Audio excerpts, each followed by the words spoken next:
You're listening to The Luxury Item, the podcast on the business of luxury and the people and companies that are shaping the future of the luxury industry.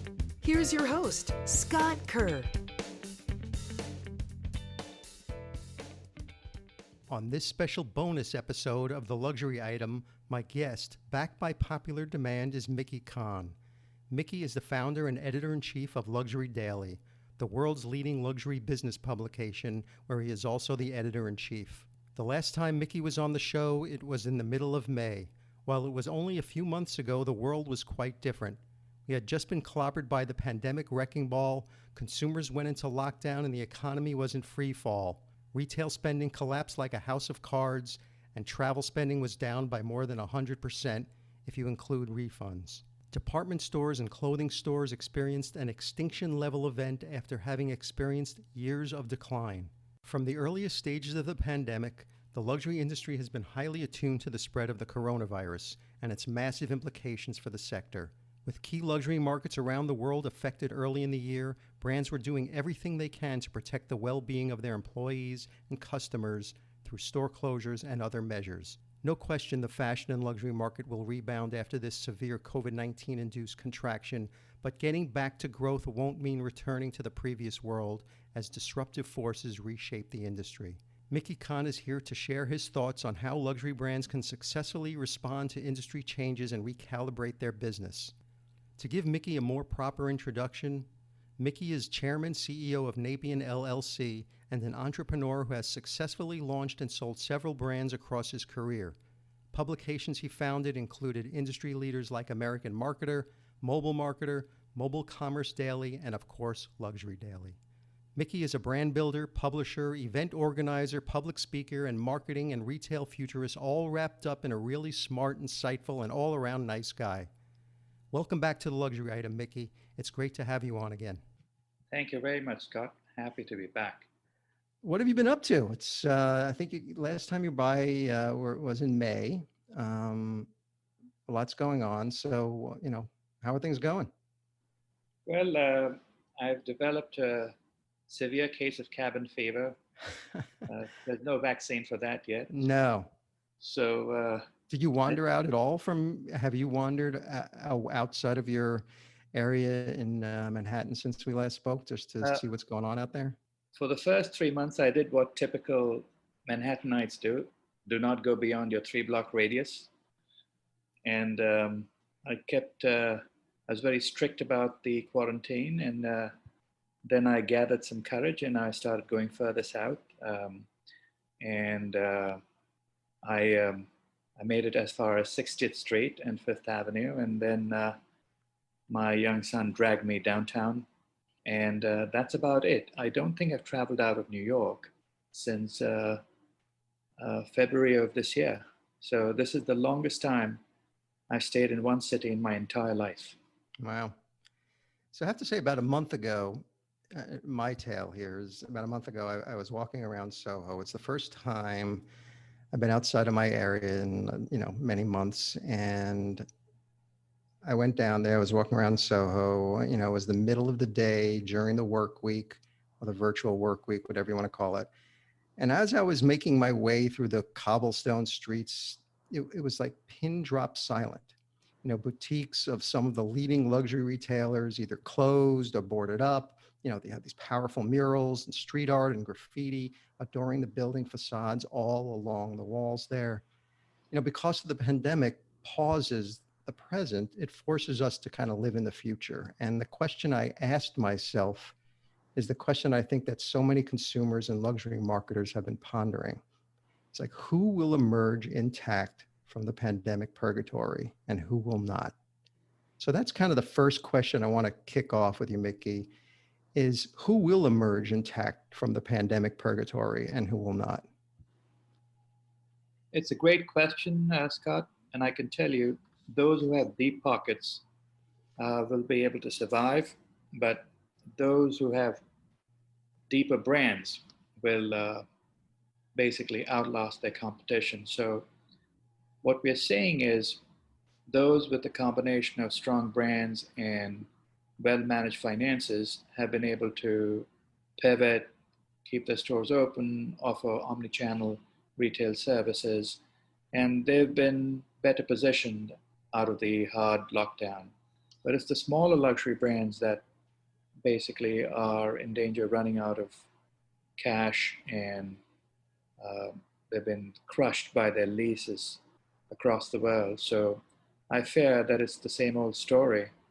The older, stronger, more heritage brands will have an upper edge over brands that do not have deeper pockets or corporate parents that are flush. So for the moment, I think you're looking at brands belonging to, the usual 5 or 6 large luxury conglomerates, from LVMH to Kering, Richemont, Hermes, Chanel, Swatch Group, although Swatch Group's been badly hit. But I'd say these are the 6 companies whose brands have a better chance of surviving and thriving after this lockdown and pandemic is basically put to rest. Yeah, about a month ago, the Wall Street Journal ran an article on how just what you're saying is how big brands such as Louis Vuitton and Hermes have proved more resilient than the smaller independent Italian labels during the coronavirus.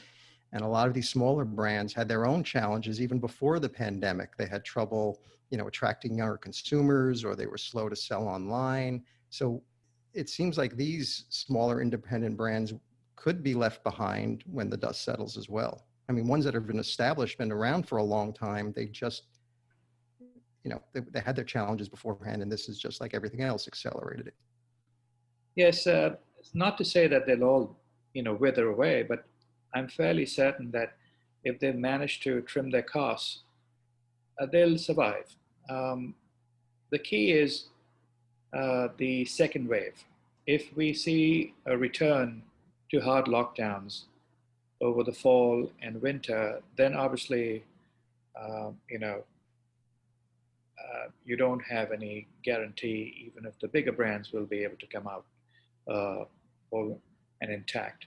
So right now, everybody's trying to conserve cash, cut costs, cut corners, but stay connected to their end customer. The most important thing is, how are you an essential service to your audience? And that's what these smaller brands have to communicate, and as do the larger brands. If you're very affluent, a Louis Vuitton is your gap. But if you're aspirational, a Louis Vuitton is what you save money for. So, luxury brands are looking at 2 different markets, and they've got to make sure they keep their high-end market happy, but also make sure the pipeline continues with aspirationals, because that's where the trouble is. They're all worried about their jobs. They're worried about a second lockdown. They can't go out and entertain, and they can't, they don't have the usual freedom of movement. So I think that is going to be another issue, but smaller brands do have a chance as long as they manage to keep their costs down. It seems that marketers will have to have some kind of clear customer strategy moving forward. Luxury brands will have to have a sharper definition of their target customers, as some of these new personas will likely emerge from this new world. You'll have new mindsets, new social demographics, new expectations, and new attitudes. So what are your thoughts? What new personas do you think are going to surface from this? You've got to follow the money. See where the spending's moving. So someone once told me a few weeks ago that the money hasn't left this world, it's just moved. So you really have to follow the trail. I see a lot of the money moving to the home market. Those who can are quarantining or staying in their second homes. Now we're talking about the high-end market. Mm-hmm. And even those who are fairly well off, if they're staying in their primary homes, they're spending more time at home, so they're improving their technology. They're making sure the chairs and furniture are more comfortable. They're enrolling in digital programs, and basically what they'd spend on travel and dining outdoors, or in restaurants has either been saved or it's moving to the home environment. So that's one opportunity for luxury brands to target. How do we make sure that we're targeting a customer who is now housebound or bound to their local community and give them a sense of romance and excitement? Um, I remember reading about some of these hotels in Europe.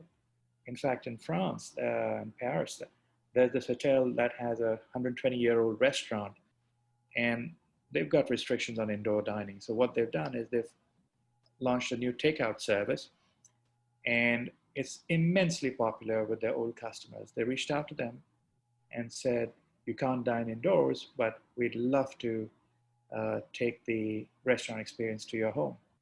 And so, guess what? Uh, they prepare the same dishes with the same elaborate finesse and deliver it to their customers.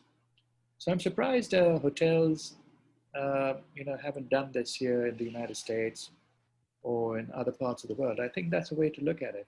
Yeah. So you do see a lot of the travel budgets. They're just lying there. And so if I were a smart luxury brand, I'd basically look at that budget and say, all right, they've not had a regular summer holiday. How do we get hold of that budget there? Um, Come fall, which is just a few weeks, you're going to see a hybrid school schedule too, right? Right. That parents will have to stay at home. I mean, not everybody's gone back to the office, so you're going to have a combination of homeschooling and um, and physical schooling. So you've got these two environments where parents need to feel, oh my God, they're being overwhelmed because they've got to take care of the young kids or their kids, and they've got to look at, go to work.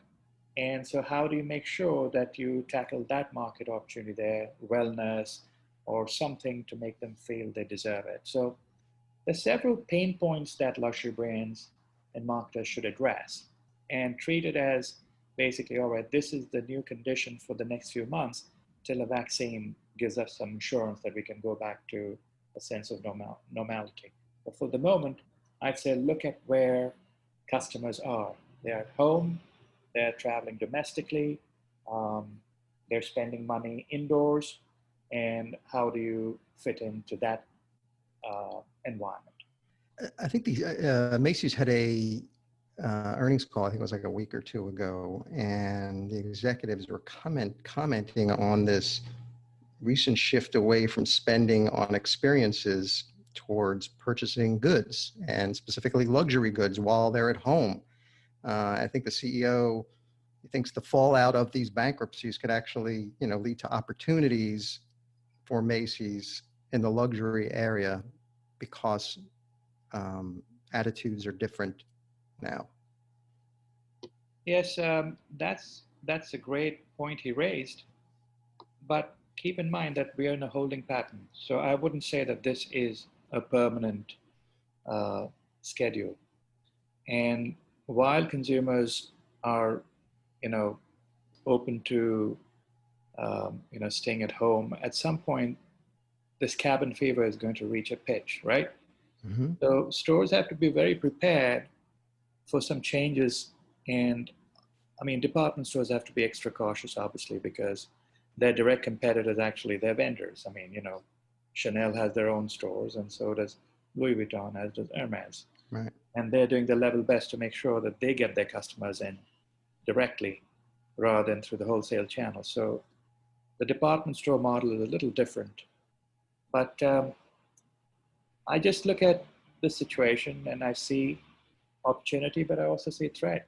And I think you have to know your market very well. It's hard to generalize. If you're an Hermes, uh, I see a change in their marketing, their digital marketing. Obviously, they're not pitching their ties as much. They're not pitching other products, but what are we seeing? A rapid uptake in bags. And I see that with a lot of fashion companies where they're emphasizing leather goods. Now, if you're not traveling, you're not going out, how do you sell more bags to people who are housebound or who are not going too far? So if you were a smart marketer, you're not selling that bag for a special occasion or for travel. You're saying, all right, the minute you step out your door, here's an opportunity for you to have another bag and to feel good about yourself and treat yourself to that. So Yeah, go ahead. that's the opportunity there. Thinking about brand strategy around that, the product's always going to continue to be the central touch point in the consumer value equation for fashion and luxury brands. However, the value proposition of luxury brands will have to expand to include these things, emotional experiences that reduce anxiety and focus on wellness and be entertaining and that have some sort of therapeutic value. Do you agree? Yes, but I don't agree. I didn't agree with the premise of the Macy's CEO that people are moving to products and not experience. The experience is the product, and they go hand in hand. So if you're trying to say that you're pigeonholing experience as travel and something that's not tangible and product as something that you hold, that's a wrong way of looking at luxury or looking at any category for that matter. It is how you deliver that product that makes the experience. And experience will always go hand in hand with product. Because when you're buying a luxury product, the experience is a given. And if you go to, for example, the Cartier flagship store here in New York, you've got to go there by appointment. You're queuing outside. They've got all these markers on the side street. And then when you go in, you're treated with the same grace and respect that you would when pre-COVID. And whether you buy a product or not, they treat you with the same deference. Now, that to me is the continuation of experience. But to say that people are buying product more, well, the fairly wealthy always believed in tangible goods. They always believed in owning, if that's what he meant, instead of renting. They always believed in owning the yacht, owning the homes, owning Right. the jewelry, owning the cars, because you can always turn around and sell them, right? The Right. younger generation does not believe in owning stuff. That was at least pre-COVID. Who's to say that that attitude won't change once they go through life changes and they get married, they have children, they need 2 cars, the aspirations go up. But I do not see this as the death of experiences. Absolutely not. In fact, this is where experience has to step up, because I'll give you an example of urban centers, right? Many buildings in New York and London and Paris do not allow delivery people to come upstairs anymore, right? Right. So all the packages are dropped off at front desk.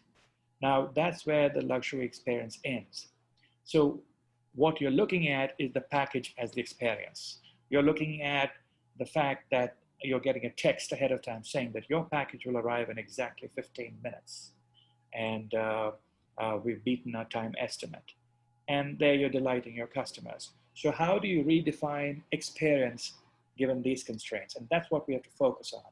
Not, the old experience pre-March or pre-August if you were China, where, you went off to one of these remote islands and the chef showed you where the turtles lay their eggs and then picked one of them up and that was your turtle soup, right? So that stuff will come back at some point, but you've got to redefine what experience means in this given environment. And I think wellness plays into that too. How do you make your customer feel reassured? How do you make them feel that, that package was sanitized and all they have to do is just rip off the exterior and everything inside is pristine and clean, right? So I do not believe in divorcing experience from product. They go hand in hand. Experience is in over product. And there's something therapeutic about purchasing a luxury product anyway. Yes, it's a treat and it's a necessity depending on who you talk to. But as I said, for some, it's a way of life. And they're not going to scale down unless the stock market crashes or their net worth drops. For others, as long as they hold their job, they're basically saving money. And at some point, knowing the consumer society we live in, they're going to spend that money. There's only so much food you can eat. But people will want to wear clothes. They will want to wear new jewelry. They will want a new watch. I mean, that's the way we are wired. And unless we turn totally monks, I see the luxury business continuing. The only thing is they'll have to change their marketing. They'll have to change their positioning and messaging to deal with the times and to deal with where the customers are located. And I think also their business models are going to have to change. Coming out of the crisis, fashion and luxury brands are going to have to reinvent and reevaluate their end-to-end business models, including building, in-house rental services, which we're starting to see, and getting into the resale business, more limited edition collaborations, things like that. So some traditional luxury brands are already playing in these spaces. So do you see that expanding in 2021? Yes, absolutely. And I think luxury marketers have been pretty smart about that. They've been pretty smart about collaborations, and you've got to give them credit. They've been custodians of their brands. For the older brands, they've been in business for more than a century. And for the younger brands, their family owned a lot of them, and they've been very zealous guardians of their brand. So they know that they've got to think long term. And so when they strike alliances or they retool their practices, they're keeping the future in mind. They know that there is less demand right now simply because people are still scared. After all, we are still dealing with a life and death issue. COVID is, it's a real serious issue, but life goes on. And, you've got to make sure that you think come 2021, spring of 2021. Yes, you can't have the same 16 collections a year, but you'll definitely have 12. I already see parts of Europe opening up to physical fashion shows, and they're keeping their distance. The United States is a little different. We're a little more cautious here simply because, we're not that disciplined in maintaining distance. And unfortunately, given the federal structure, each state sets its own policy. So you can't just have a uniform approach. But I do feel that marketers are planning for not just this holiday season, they're looking at summer 2021 and figuring out, will the virus be history next summer, and how do you position yourself? But again, unless we have a vaccine, every plan will basically be made on the hoof. You can't set any plan in stone. So it's a wait and see, but they still have long-term plans. Yeah. So what do you think the store engagement playbook's going to look like? We're starting to see more remote clienting and virtual shopping. And I think Gucci, recently launched a virtual shopping service that allows customers to communicate with staff via video calls. And we're seeing more and more of that. So do you think that's an important part of the store playbook moving forward? Absolutely. The stores have plenty of tools. And I think you've got to look at the store as not just a venue to welcome customers, but also a venue to ship our product. And if you are omni-channel, you can use the store for curbside pickup, buy online, pick up in store, and fulfillment, one-on-one appointments. But the key is getting a combination of tourists and your locals. If there's no travel, you've lost the tourist traffic. Exactly. So 50% of luxury is bought during travel. So you can forget that market for the next 3 to 4 months. And we're talking about long-term travel as well as short-term travel, all right? Now it comes to the domestic consumption. I'll give you an example of New York. Madison Avenue depends heavily on the people who live around Madison Avenue. Fifth Avenue, Park Avenue, on Madison Avenue on the Upper East Side. And Fifth Avenue depends heavily on tourists as well as locals. But if you don't have both in the city, New York is hit. And that's what's happened. A lot of affluent New Yorkers are now either in the Hamptons, or they're in Palm Beach, or in their second homes in Connecticut and New Jersey. So what we're saying is the local stores don't have that much foot traffic. And I guess that's the same story with London, same with Paris. So the key for the store to shine again is basically tourism. Governments have to allow tourists to travel, and tourists will only travel if if they comply with all the health regulations and guidelines. Until we have a vaccine, I don't see that happening. So, Yeah, it just seems like a missed opportunity. When everybody fled the city to their second homes in the Hamptons or Connecticut or wherever it was, boutiques and the stores that did have some sort of strategy in place where the sales associate played a huge role in selling that when they were, when they end up fleeing the city, they still had that relationship with the sales associate that they knew when they were in the city. yes, I So mean, who would have predicted? I mean, I can't blame them. I really can't, because I mean, even mainstream uh, retailers and brands didn't get it right. And what I'd say is luxury brands have learned from this experience. And what they're doing is basically retraining. I mean, Neiman Marcus, Saks, Nordstrom, they've done a beautiful job. They retrained their sales associates to go back to their black books and get in touch with their best customers and offer them the options that you mentioned: video, in person, on phone. And I think you're going to see more of that. Um, but don't forget, these are all huge organizations with legacy structures, different reporting, uh, legal issues. What happens you if you send a text without getting the opt-in permission of your customer? Now that's against the law. The customer has to opt in first to get a text from you to pitch them on their services. So, I mean, you're dealing with a lot of regulations before you can actually go ahead and follow the customer. Saks Fifth Avenue has now started same-day delivery to the Hamptons, which is fantastic. right, I read about that. But they're playing catch-up with someone like Amazon, whose entire business model is predicated on delivering product to homes. They've got these huge warehouses, and they were given a free ride by Wall Street for a good 20 years. And Wall Street ignored all the losses. And Wall Street refused to ignore the losses of Macy's or J.C. Penney or Neiman Marcus. And these guys basically went belly up.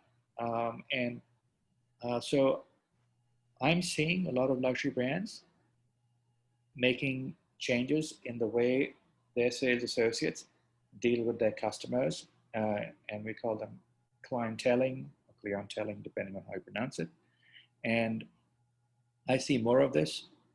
The one area where luxury brands are really weak, and they've been hammered on social media for this, is they just don't know how to return calls very quickly.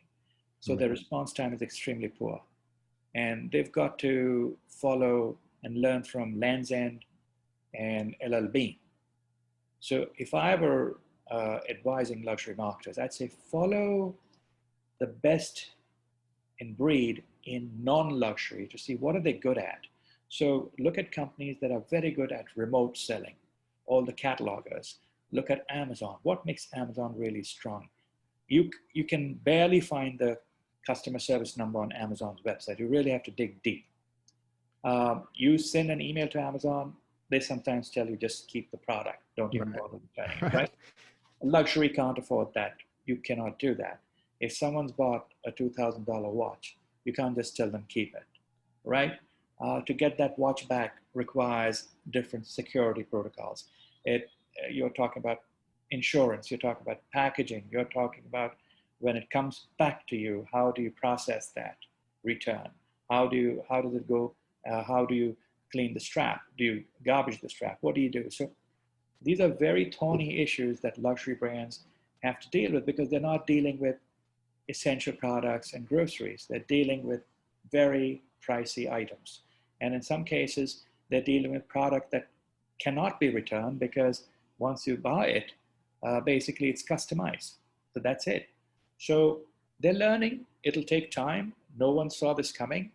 And I know that all the brands we've talked to are busy making sure that they're prepared in case a second round strikes within the next 2 months. Yeah, let's talk about Amazon a little bit. So, Amazon is forging ahead with its plans for a luxury brand platform. The platform is launching, I think, this month or any day now. with a dozen luxury brands that will not only have full control over their online stores, but will also be able to tap into Amazon's, customer service operations and utilize its rapid delivery network. So do you see Amazon finally getting into this space after threatening for so long, disrupting the luxury industry like they've done everything else? Amazon can only succeed in luxury if they get the cooperation of LVMH, Kering, Richemont, Chanel, Hermes, and Swatch Group. If these six companies don't cooperate with Amazon, then Amazon is playing with B players. Uh, they're not going to get the A tier. And I'm sure a lot of the smaller fashion companies will benefit from Amazon's distribution cloud. But if I were a Louis Vuitton or Hermes, I'd be very careful because Amazon typically owns the customer relationship. Right. That is very dangerous. You don't want to put some distance between you and your customer, not in luxury. And if Amazon learns the tricks of the trade of these high-end luxury brands, there's nothing preventing them from going and doing something similar. They've done this in non-luxury.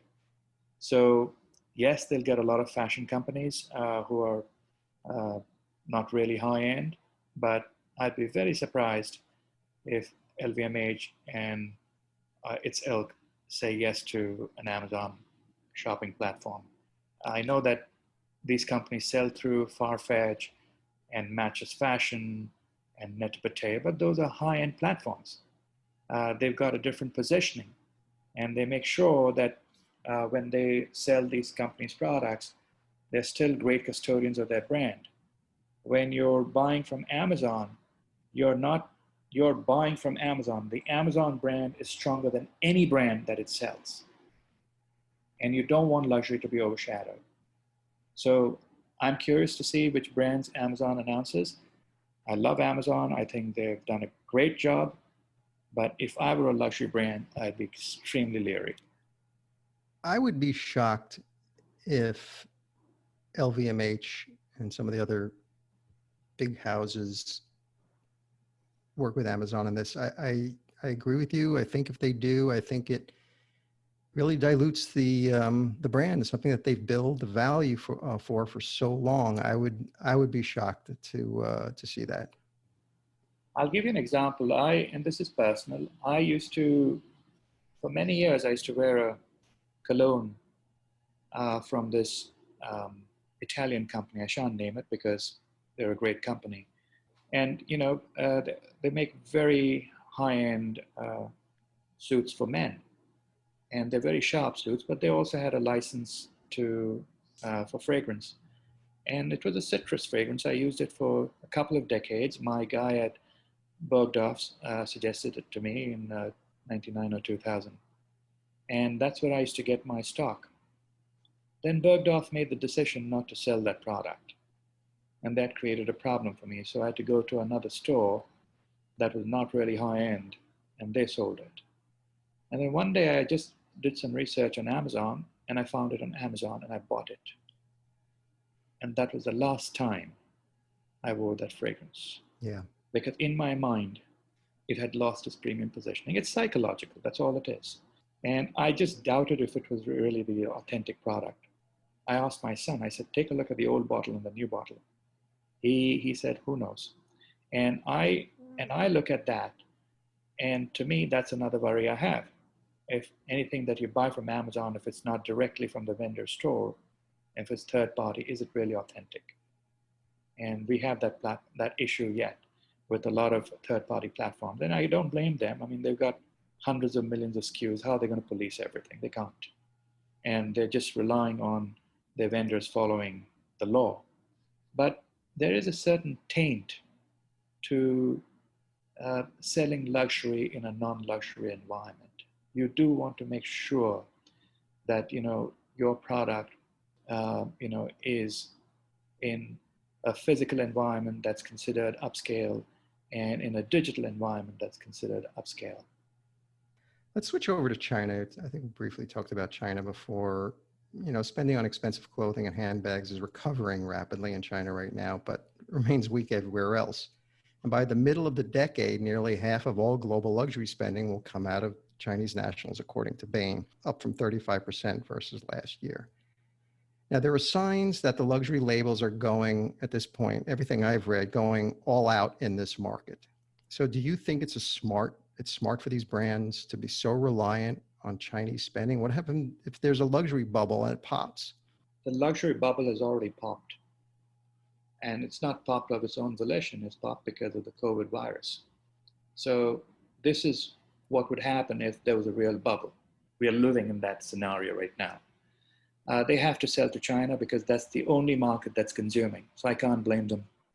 They've got to maximize their sales in China as much as possible just to make sure that they keep the fires burning for the next year or two. They've got to do that. And if I were in their position, I'd do that. Now, whether China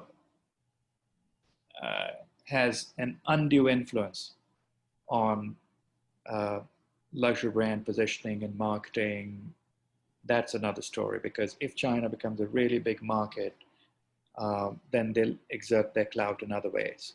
And as we've seen, the Chinese are extremely sensitive to any appropriation of their culture or misappropriation of any slights. Their sense of humor is different from the Italians. So they're very quick to punish. They're very slow to forgive. So you have to be very careful if you're going out all China. At the same time, the Chinese people are very sophisticated. They've traveled a lot. They do a lot of research. They're very mobile savvy. They're very digital. They know what they want. They're also hungry for Western products. In as much as you see reports of domestic consumption, they still love their Louis Vuittons and Hermeses and Cartiers. They still do that. And what they love about these brands is their provenance. So the French have to be very French in the way they sell to China. So do the Italians, and so do the British. They cannot dilute that.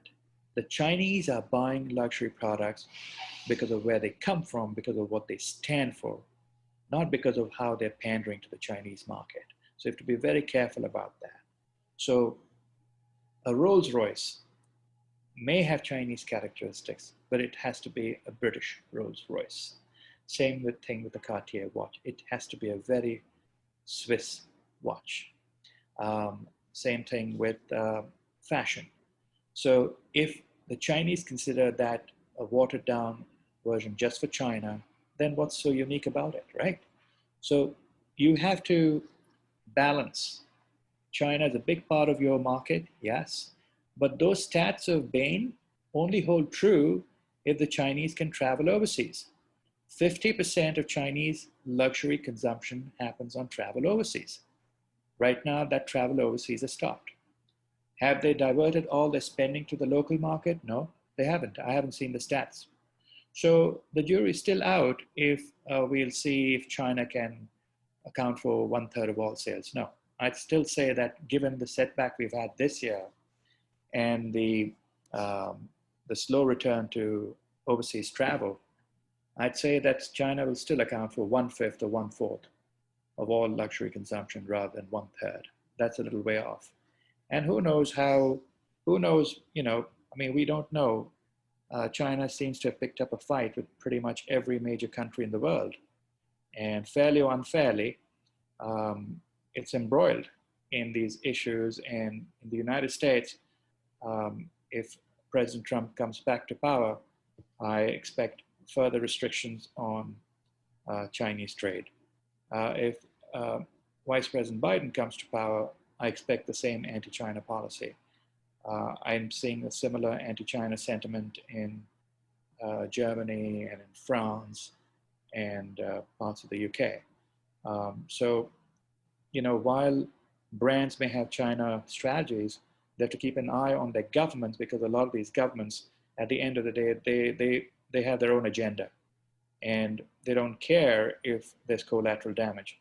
So we have to be very careful of how the Chinese Communist Party maintains its relations with the European Union, with Australia, with the United States, and with Canada. If there's an improvement, I see another boom in the marketplace. But if there's not, then obviously you will have a backlash from the Chinese people, and they'll say, why are we spending our precious money in these markets that are not friendly to us? We'll only go where they want us. So be prepared for that scenario too. Yeah, instead of revenge spending, it would be revenge against. It'd be avenge spending. Avenge spending, right? Have we coined a new term? I think we did. I think we did. Avenge spending. We'll remember that. So it's that time of year again. It's New York Fashion Week, but it's going to look very, very different this year, obviously. More green screens and virtual technology. And I think you're allowed to hold outdoor events with a cap of 50 people. Indoor events I think they can occur, but also 50% capacity. So while many of New York Fashion Weeks typically feature designers have dropped out, some brands thought it's important to forge ahead, even in these uncertain times. We'll be seeing new digital formats and hybrid models to introduce collections. So is this the end or the reimagining of Fashion Week as we know it? And do you think fashion brands of tomorrow will instead use Fashion Week shows to communicate and sell to their customers directly through digital channels? I think fashion weeks will be back. We're just going through a phase, and we just have to be careful we're not infecting each other. And that's the reason why we don't have fashion weeks, because of the virus, and we don't have a vaccine. It's very important to have a physical presence. How else will you touch the fabric if you're a buyer? You want to know what the fabric feels like, right? You need to have one-on-one appointments with the designer. So you just can't do that digitally. You need to see that in person. And besides, how do young designers get discovered? I mean, there's a scrum online. At least in person, they can meet people, they can get to talk to reporters and media. So it's very vital that fashion weeks are kept alive physically. Now we have to make sure that you don't have a complete zoo like you had a few years ago. And I know a lot of brands have walked out of fashion weeks. I mean, they've got their own agenda. They want to cut costs, and they may not find it useful. But you're always going to see a physical fashion week, and it might be with all the physical constraints of the day. But at the end of the day, you need to make eye contact, you need to shake hands, you need to say hello, you need to have a coffee, because that's how you build relationships. Doing digitally, it's just basically you're seeing it, but you're not feeling it. You're not immersed in it. And by the way, digital is going to be a permanent component of the physical element. You already saw that before the pandemic. Right. All these fashion weeks and fashion shows were streamed live. So that's already part of the landscape right now. I wouldn't see that changing, but to entirely rely on only digital selling, nope. I don't think that'll be beneficial to fashion brands in terms of awareness, in terms of discovery, in terms of relationship building. You do need physical. Yeah, I'm very curious to see how New York Fashion Week goes this week and what comes out of it and what the learnings are.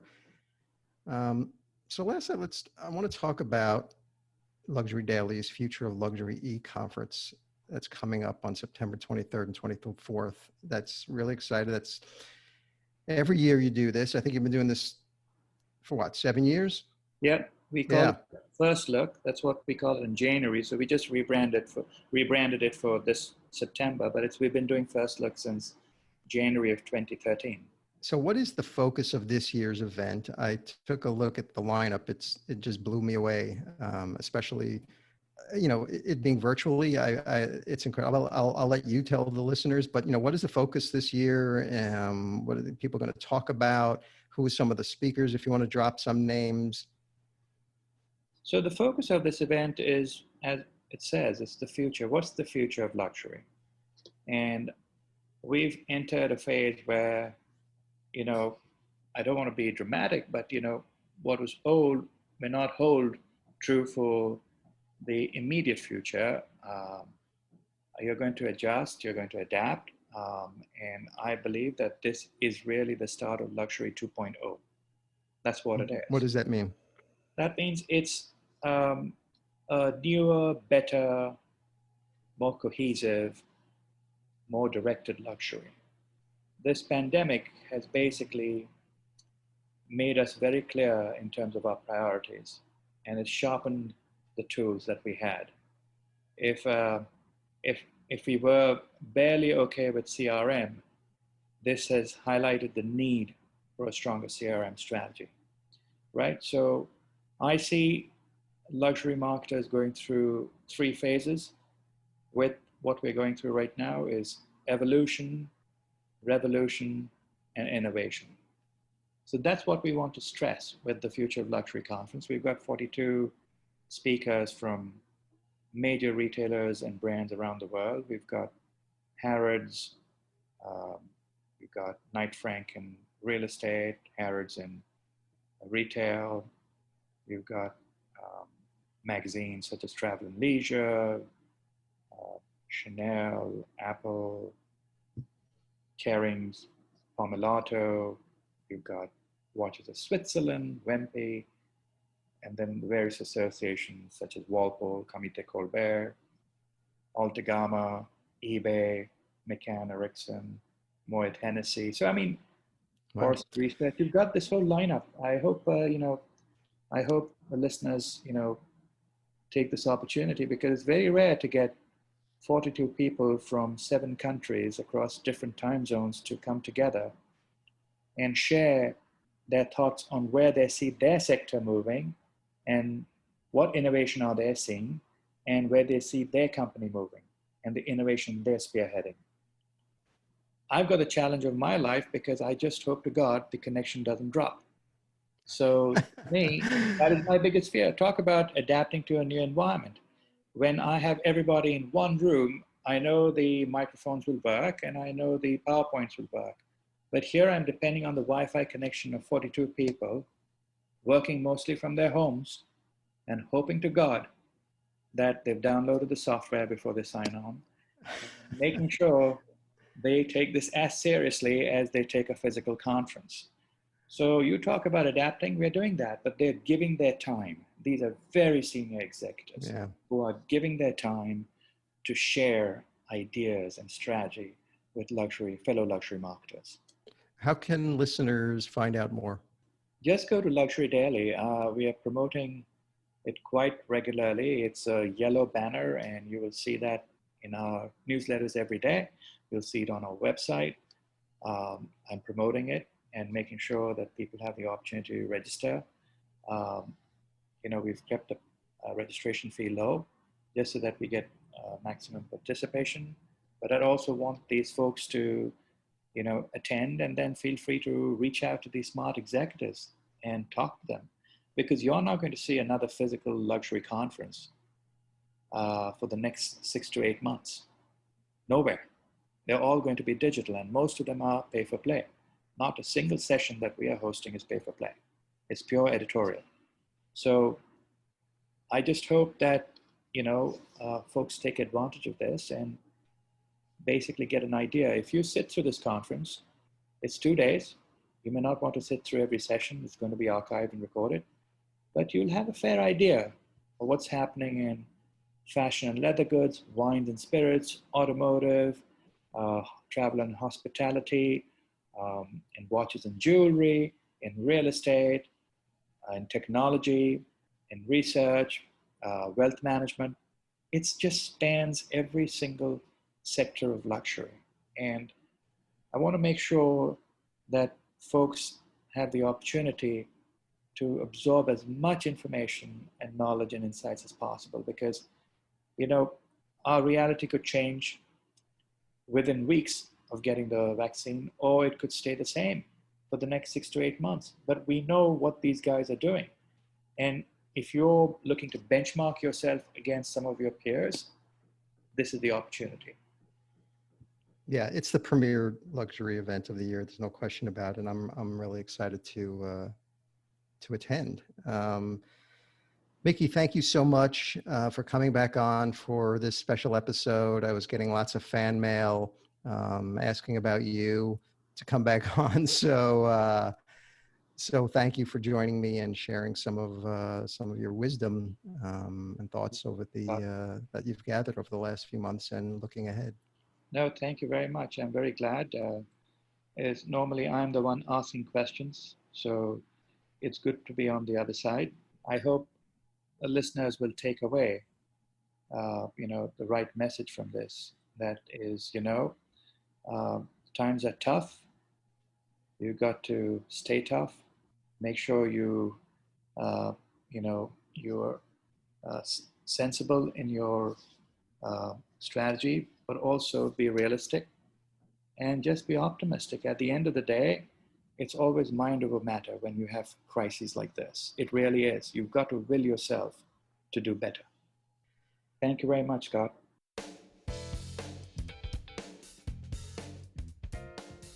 That's it for this episode of the Luxury Item Podcast. Thank you so much for listening. If you found this useful and entertaining, I would be really grateful if you can share it with a friend or colleague. I would love it if you subscribe so you never miss an episode. And while you're there, be sure to rate and review us on Apple Podcasts. It really helps other listeners find us. The Luxury Item Podcast is a production of Silvertone Consulting. I'm your host, Scott Kerr. Until next time.